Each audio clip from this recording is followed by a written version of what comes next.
Hey, what's going on guys? JS Cards here coming at you with a Yu-Gi-Oh deck profile, and today I'm going to be showing my Drytron deck. I put a lot of time testing and trying different things out.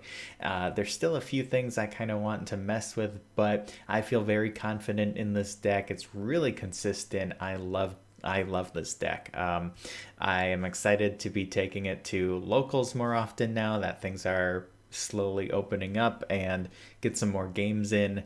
And yeah, between this and Sky Striker, I've been having a lot of fun lately just playing the game. It's a pretty diverse format, I think, and I like it so far. So let's jump into this. This deck's really fun, really consistent, and we'll go through everything. All right, so jumping into the deck profile, I think everything in here is pretty standard.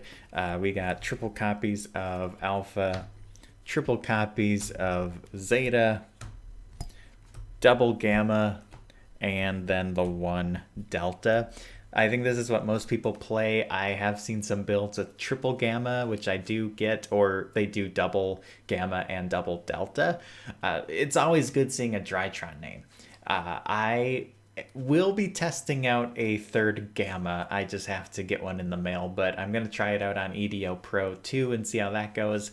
Double delta, I could definitely see too. Being able to draw a card is always nice, but I might just do triple gamma if anything. I don't know how I feel about double delta. Also, shout out to Zara, fifth rate duelist. She really inspired me to practice Drytron and give this deck, all that I could, and she got second place at the Gamer's Choice tournament that was a weekend ago, I think. Her deck profile is very unique. Her ratios are unlike any other Drytron deck I've seen, but hey, they worked for her. It just shows that you can build this the way you want and still do well, even if it's not what everyone else is doing. And she has great, reasoning for why she plays certain cards, so definitely check that out. I can link it down below as well. For the rituals, of course, we have the one Benten, Idatin, and Natasha for our Cyber Angels. I'm also playing Herald, of course, and I'm playing the big boy here, Draconids. Now, this is probably the card that you could cut. I like it though. I mean, if anything, it just secures games. It's a 4,000 attack monster. I was testing this with and without Natasha.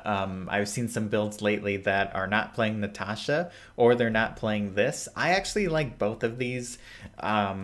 This is more cuttable than the Natasha in my opinion. Natasha can steal games, being able to take your opponent's monsters. You're gaining life points too.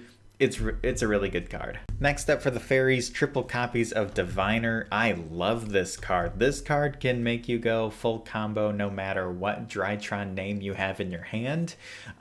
Being able to dump the Herald from your extra deck to search out any ritual monster is insane. Such a good card. And then we have our triple copies of Orange Light, which also acts as like a hand trap, but then we also have our double Eva. Being able to use Eva to get your heralds, both heralds, Orange and Diviner, into your hand for more negates for ultimateness is really good. And yeah, this ratio is pretty standard. I do play hand traps in here. I know some Drytron players don't play any hand traps in the main until they side in game 2, which I totally get. I mean, you just want to see all your combo pieces and see all the Drytron names. I totally get that, but I like being a little more defensive. I play triple copies of Ash and triple copies of Bell. Bell is really good this format. I did have Drolls in here originally, but I think Ghost Bell's a little bit better. I do have Drolls in the side. I've seen people play Impermanence. I have seen people play Triple Tactics and Droplets as well, so if you have those more expensive cards, you could probably cut one of these hand traps for something like that, but these are great hand traps. They stop a variety of different things, and I think I'm going to stick with them for now. Moving on to the spells, we have, of course, triple Cyber Emergency, insanely good card here, and triple copies of Nova. These two cards, just like Herald, are basically full combo. If you open up one of these with a Drytron, or if you open up no Drytrons and you have both of these, it's full combo. That's what I really like about this deck and about combo decks in general. I'm trying to get better at playing decks like this, and you know, they're more complicated than some control decks I've played. Control decks are hard in their own way because you have to know when to kind of hold back or when to extend or activate all your trap cards or do whatever. But I like those decks and I find them more, I don't know, easier for me to learn. But combo decks can be challenging, especially because you have so many different cards that do similar things or they work well together. So you could have two cards and two different cards and do the same combo with both. And, you know, I've been playing Dragon Link for a while too, and I thought that deck was really hard to learn because, again, those cards just all work so well together, but sometimes you don't really know which way to go. And that's something I'm trying to improve as a player. That's why I really wanted to learn this deck and perfect it, because this deck is really consistent.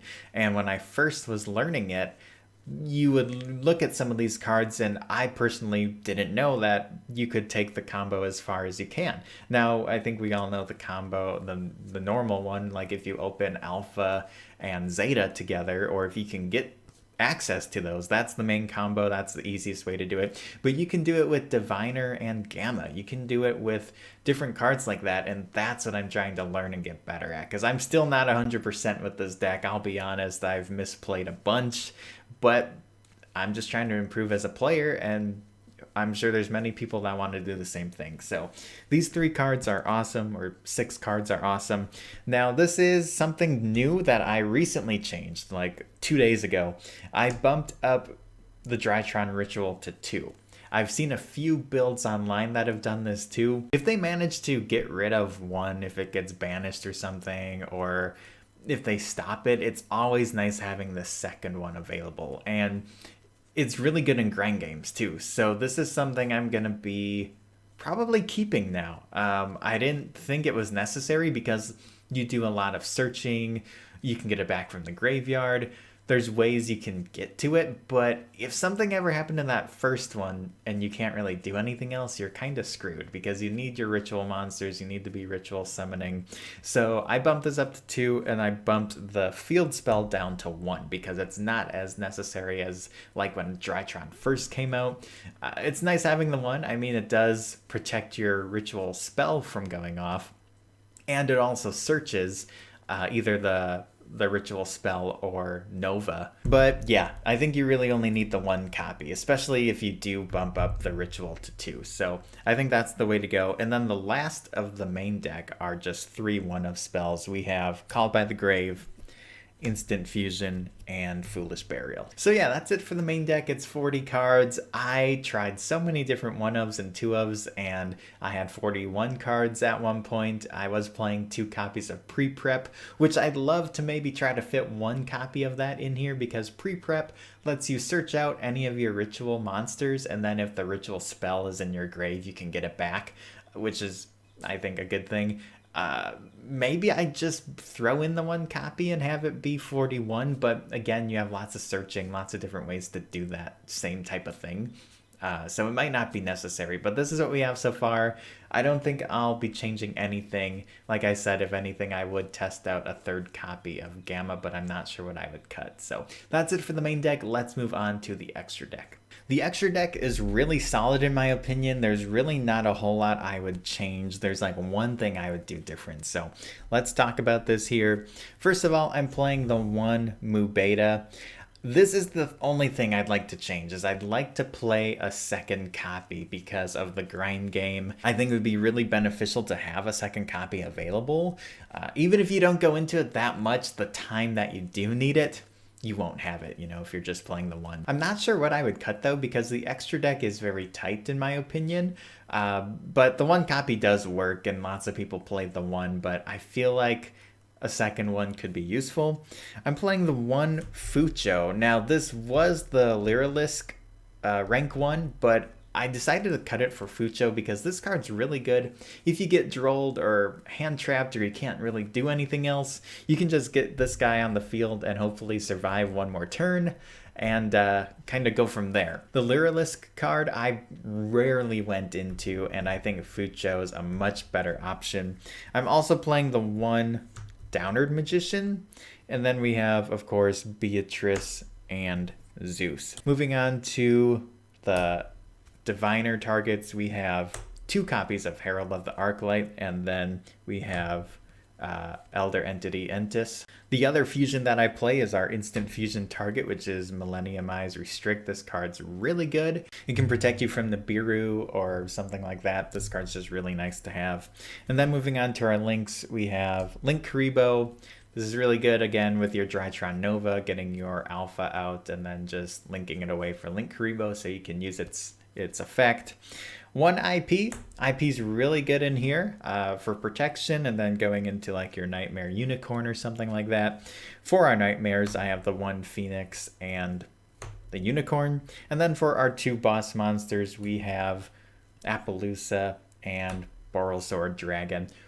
Borrelsword, I think, is insane. I love this card. And Appaloosa is great too, just for more negates and protection. As always, the side deck is a work in progress, but I'll show you guys what I'm working with so far. We got triple copies of Nibiru, triple copies of Droll Lock, really good for the mirror match. Triple copies of Dark Ruler No More. I was really trying to find space to play like 2 or 3 copies of this in the main deck. I thought that would be a really interesting thing to have, but space is just too tight, and you know, it's still a great option to side into. And then we have some spell and trap card hate with Twin Twisters, 3 copies, and of course Harpy's Feather Duster. It's not over there yet. We got Red Reboot and Imperial Order as well. So lots of spell and trap card hate, as you can see. So here, yeah, this is how we stop Sky Striker. We're gonna side in everything against them, so let's have them not play.